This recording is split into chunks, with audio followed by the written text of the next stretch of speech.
À la table du Seigneur expose les vérités bibliques d'une manière simple et pratique. Ainsi, les enfants de Dieu peuvent grandir dans la stature de Christ, comme il est écrit dans Éphésiens 4, 11 à 15, être édifiés et rendus capables par la parole de Dieu pour posséder leur héritage en Christ. Alors, Acte 20, 32 et Acte 26, 18 seront une réalité pour chacun d'entre eux. Bienvenue à la table du Seigneur! Yeah!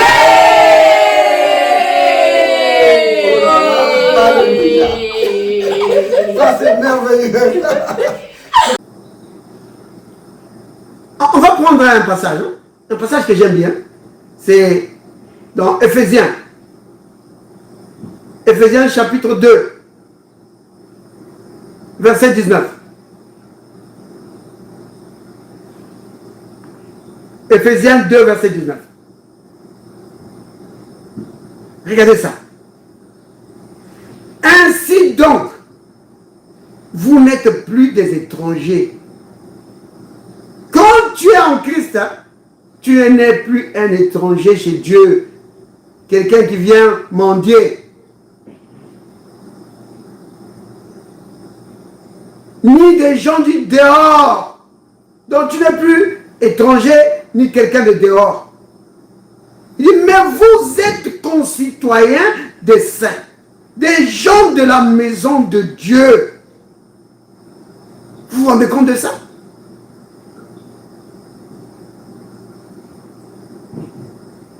Ni étranger, ni quelqu'un du dehors. Mais tu es maintenant membre de la maison de Dieu. Maintenant, on ajoute que tu es concitoyen des saints. Les saints dont on parle ici, c'est qui? On parle d'Abraham, on parle de tous ces grands hommes de Dieu. C'est nous aussi. Oui, bien sûr, c'est nous aussi. Mais ici, on s'adresse à nous en nous disant que nous ne sommes plus les gens du dehors. Tu vois? Amen. Donc, on te dit que toi, ma soeur Sylvie, tu n'es plus quelqu'un du dehors. Tu n'es plus une étrangère.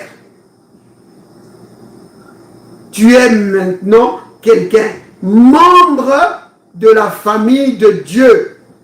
Au même titre, parce que c'est ça concitoyen, au même titre qu'Abraham.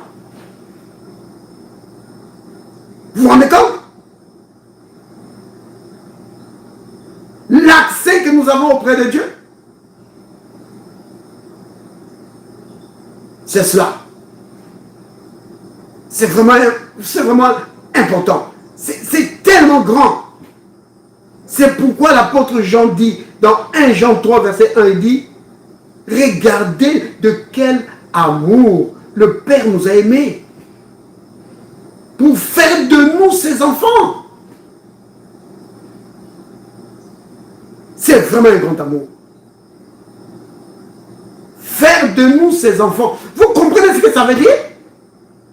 Si Dieu fait de toi son serviteur, c'est bien, mais tu es juste son serviteur, il te paye, c'est tout. Mais si tu deviens son enfant, ça veut dire qu'il est responsable pour toi. C'est ce que ça veut dire, que sa responsabilité est engagée. Sur tout ce qui t'arrive, sa responsabilité est engagée. Donc, être enfant de Dieu, ce n'est pas de la blague. Autre chose que cela veut dire, ça veut dire que tu es de sa lignée, que tu es maintenant de sa race. Bien-aimé, oui. Quand tu dis que tu es enfant de Dieu, tu es en train de dire que je suis de la race de Dieu. Oui, je suis de sa race. Je suis de sa famille.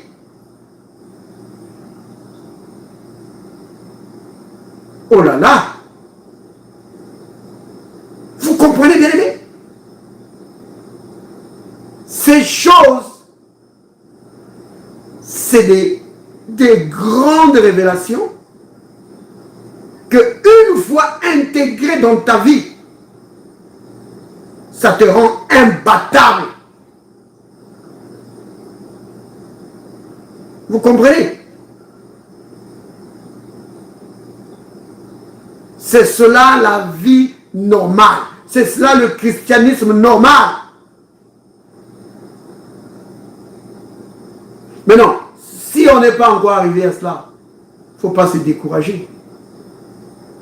Il faut déjà commencer à rendre grâce au Seigneur. Dis, Père, merci. Parce que tu me montres ce que je suis vraiment.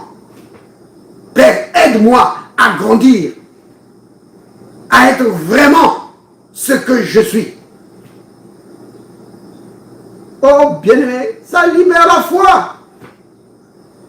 Oh, béni soit le nom du Seigneur. Je vais m'arrêter là, bien-aimé.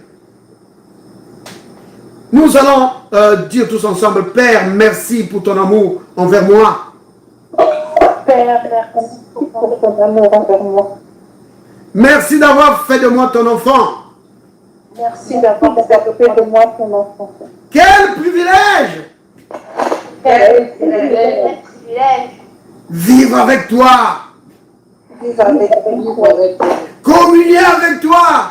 Communier avec toi. Père, merci. Père, merci. Merci. Merci pour la victoire que tu m'as donnée sur les maladies. Merci pour la victoire que tu m'as donnée sur les maladies. Et sur toutes les attaques de l'ennemi. Et sur toutes les attaques de l'ennemi. Au nom de Jésus. Au nom de Jésus. Amen. Amen. Soyez bénis, bien-aimés.